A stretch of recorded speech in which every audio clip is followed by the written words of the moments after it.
പോളിക്കെതിരെ പീഡനക്കേസ്. എറണാകുളം ഊന്നുകൽ പോലീസാണ് ജാമ്യമില്ലാ വകുപ്പ് പ്രകാരം കേസെടുത്തത്. അഭിനയിക്കാൻ അവസരം വാഗ്ദാനം ചെയ്ത് പീഡിപ്പിച്ചുവെന്ന യുവതിയുടെ പരാതിയിലാണ് കേസെടുത്തിട്ടുള്ളത്. ആര്യ ഇപ്പോൾ ഒരു പ്രമുഖ നടനെതിരെ കൂടി ഇത്തരത്തിൽ കേസെടുത്തിരിക്കുകയാണ്. ഞാൻ പറയുന്നത് കേൾക്ക്, ഞാൻ അവളൊരു യാതൊരു ബന്ധവുമില്ല. സിനിമയിൽ അഭിനയിക്കാൻ അവസരം നൽകാമെന്ന് പറഞ്ഞുകൊണ്ട് ദുബായിലേക്ക് വിളിച്ചു വരുത്തി അവിടുത്തെ ഹോട്ടൽ മുറിയിൽ വെച്ച് പീഡിപ്പിച്ചു എന്നതാണ് പരാതി. സത്യം പറ, നീ ശരിക്കും ഇതൊക്കെ ചെയ്തതാണോ? നീ ഇത്രയ്ക്ക് ക്രൂരനാണോ? ഇതിന്റെ ശേഷമാണ് ഇപ്പോൾ ഊന്നുകൽ പോലീസ് നിവിൻ പോളി അടക്കം 6 പേർക്കെതിരെ കേസെടുത്തത്. ജാമ്യമില്ലാ വകുപ്പ് പ്രകാരമാണ് കേസെടുത്തത്. എന്തോ നാടോ ഇതൊക്കെ? തന്നെ അറസ്റ്റ് ചെയ്യണമെന്ന് അവർ ആവശ്യപ്പെടുന്നത്. എവിടെയൊക്കെയോ എന്തൊക്കെയോ ചില കുഴപ്പങ്ങൾ ഉണ്ടെന്ന് ഞാൻ സംശയിക്കുന്നു. നിവിൻ പോളി ഉടൻ മാധ്യമങ്ങളെ കാണും. യുവതിയുടെ പരാതിയിൽ ബലാത്സംഗത്തിനും സ്ത്രീത്വത്തെ അപമാനിച്ചതിനും കേസെടുത്തതിന് പിന്നാലെയാണ് നിവിൻ മാധ്യമങ്ങളെ കാണുന്നത്. And your first assignment will be the comprehensive coverage of a press conference. നാളെ വൈകിട്ട് 5 മണിക്ക് പ്രസ് ക്ലബിൽ ഒന്നിച്ച് നടത്തുന്ന ഒരു പ്രസ് കോൺഫറൻസ്.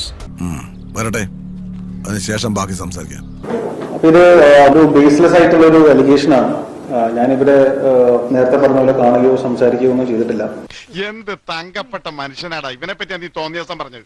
എന്റെ അറിവില്ലായ്മ കുറവുണ്ട് അങ്ങനെ പറഞ്ഞു പോയതാണ്. അപ്പോ മാധ്യമങ്ങൾ ഇങ്ങനെ വളരെ ഫ്ലാഷ് ന്യൂസ് ആയിട്ടൊക്കെ വരുമ്പോ അത് നമ്മളെ പല രീതിയിലൊക്കെ എഫക്ട് ചെയ്യുന്നുണ്ട്. നമുക്കും ഫാമിലിയൊക്കെ ഉള്ളതാണല്ലോ. ന്യൂസ് ഇടുന്നോണ്ട് കുഴപ്പമില്ല, പക്ഷെ അതിന്റെ ഒരു ബേസെങ്കിലും ഒന്ന് അന്വേഷിച്ചിട്ട് നിങ്ങൾ ഇത്തരം ന്യൂസുകളിലേക്ക് പോയാൽ നല്ലതാണെന്നൊരു അഭിപ്രായമുണ്ട്. കൊത്തിയ പാമ്പിനെ കൊണ്ട് തന്നെ വിഷമിറക്കിപ്പിക്കുന്ന രീതി നല്ലൊരു രസം തന്നെയാണല്ലേടാ ചന്തു. എന്റെ ഭാഗത്ത് ന്യായമുണ്ടോ, അല്ലെങ്കിൽ ഞാൻ അങ്ങനെ ഒരു കാര്യം ചെയ്തിട്ടില്ല എന്ന് എനിക്ക് ഉറപ്പുള്ളതുകൊണ്ട് തന്നെയാണ് എനിക്ക് ഇന്ന് തന്നെ പ്രസ് മീറ്റ് വിളിച്ച് എല്ലാവരും കാണണമെന്ന് പറഞ്ഞത്. നിയമത്തിന്റെ വഴിക്ക് പോകണം. അപ്പൊ അതിന്റെ ഏത് അന്വേഷണത്തിനും, ഏത് ശാസ്ത്രീയമായ അന്വേഷണത്തിനും സഹകരിക്കാൻ ഞാൻ തയ്യാറാണ്. അവൻ ഓവർ സ്മാർട്ട് ആവാനുള്ള ശ്രമമാണ്.